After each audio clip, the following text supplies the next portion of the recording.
This is Tim Bryce with my column entitled, All I Ask About Running a Meeting.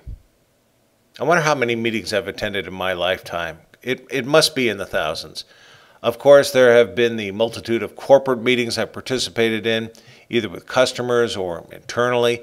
Then there are the many meetings I've attended over the years from the many nonprofit organizations I've belonged to, not to mention several meetings for the board of directors I've been involved with, which is more than 50 now. Sometimes I feel like I am more in the business of attending meetings as opposed to doing anything else.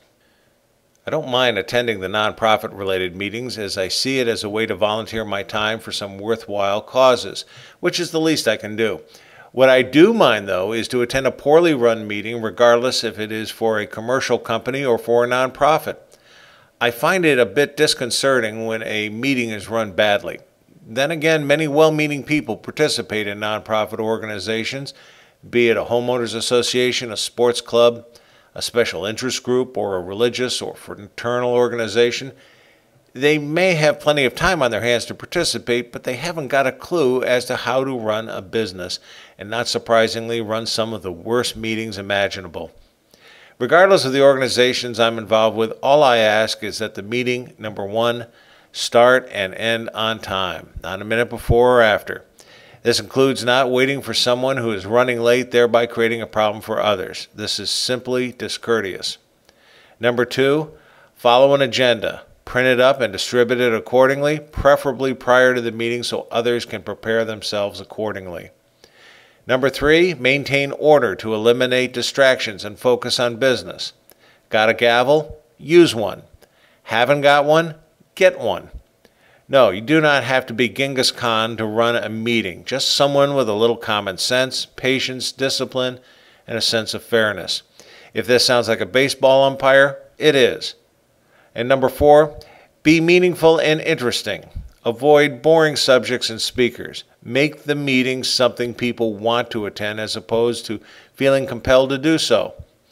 Nobody wants to attend an inconsequential meeting. If treated frivolously, people will become apathetic and attendance will drop. I can remember my homeowner association board of directors meeting would literally go on for hours with nothing of any substance resulting from it. When I finally assumed the presidency, I set new records for conducting such meetings.